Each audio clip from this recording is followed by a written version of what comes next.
Supreme court ने Allahabad high court की proceedings को स्टे करने से मना कर दिया है। देखिए, न्याय की दिशा में पहला कदम है और वादकारी का कोर्ट दोनों का दायित्व है कि सत्य को सामने लावे। आप सब जानते हैं कि ईदगाह कोई आज नहीं बनाई गई है, सैकड़ों हजारों साल पुरानी ईदगाह है। अयोध्या में बन रहे भव्य राम मंदिर और काशी में चल रही कवायद के बीच अब मथुरा के मुद्दे ने भी नई करवट ली है। श्री कृष्ण जन्मभूमि और शाही ईदगाह विवाद में बृहस्पतिवार को इलाहाबाद हाईकोर्ट ने विवादित परिसर के सर्वे कराने का आदेश दिया। देखिए, न्याय की दिशा में पहला कदम है और वादकारी का कोर्ट दोनों का दायित्व है कि सत्य को सामने लावे।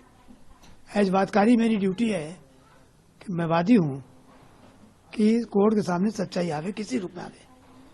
और निश्चित बात है, प्रतिवादी हमेशा चाहेगा सच्चाई सामने ना आवे, और यही इस केस में हो रहा है। मुस्लिम पक्ष जो प्रतिवादी हैं वो चाह रहे किसी रूप में सच्चाई सामने ना आने पावे, पुरजोर विरोध कर रहे हैं। हिंदू पक्ष की ओर से भी श्री कृष्ण विराजमान और 7 अन्य लोगों ने याचिका दाखिल करते हुए दावा किया था कि भगवान श्री कृष्ण का जन्म स्थल मस्जिद के नीचे है और वहां कई सबूत और संकेत हैं जो स्थापित करते हैं कि यह मस्जिद एक हिंदू मंदिर था। इसी पर सुनवाई करते हुए कोर्ट ने विवादित जमीन का सर्वे एडवोकेट कमिश्नर के जरिए कराए जाने की मांग को भी मंजूरी दी। जैसे ज्ञान वापी का सर्वे हुआ वैसे राम जन्मभूमि का सर्वे हुआ, इनके सर्वे में ही स्पष्ट हुआ कि यहाँ मंदिर है और मंदिर के स्थान पर मस्जिद बनी या जो कुछ बना उसी प्रकार के शाही इमाम भगवान कृष्ण के उत्सव पर है। और इस पर जब सर्वे का आदेश हो जाएगा और सर्वे शुरू हो जाएगा तब यह पता चलेगा कि हाँ यहाँ क्या है।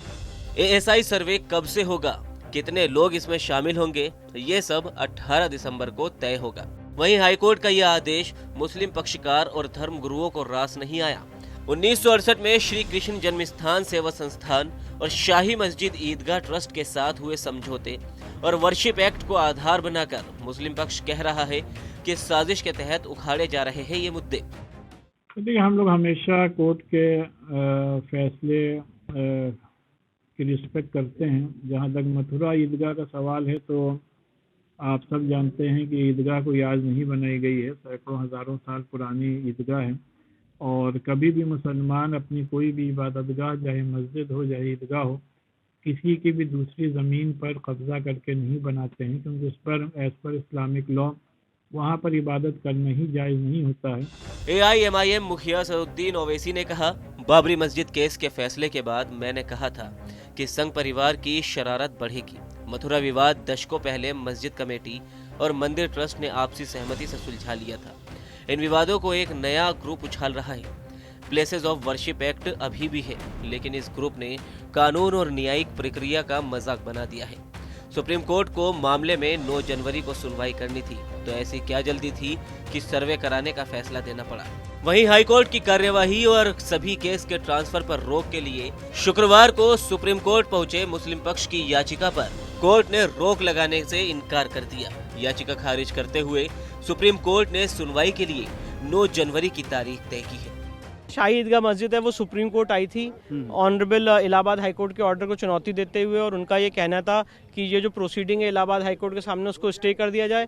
सुप्रीम कोर्ट ने इलाहाबाद हाईकोर्ट की प्रोसीडिंग्स को स्टे करने से मना कर दिया है। उन्होंने कहा इलाहाबाद हाईकोर्ट ने जो कल आदेश पारित किया है वो हमारे सामने भी नहीं है, आपने उसको चैलेंज नहीं किया है by way of any proper petition, और इस प्रोसीडिंग में जो 9 जनवरी को लिस्टेड है सुनवाई के लिए उसमें हम स्टे ग्रांट नहीं कर सकते हैं। हम सिर्फ इतना रिकॉर्ड करेंगे अपने ऑर्डर में कि ये मैटर 9 जनवरी को लिस्टेड है हियरिंग के लिए, और अगर ऑनरेबल हाईकोर्ट कोई ऑर्डर पास करती है तो आप उसको चैलेंज करने के लिए स्वतंत्र हैं।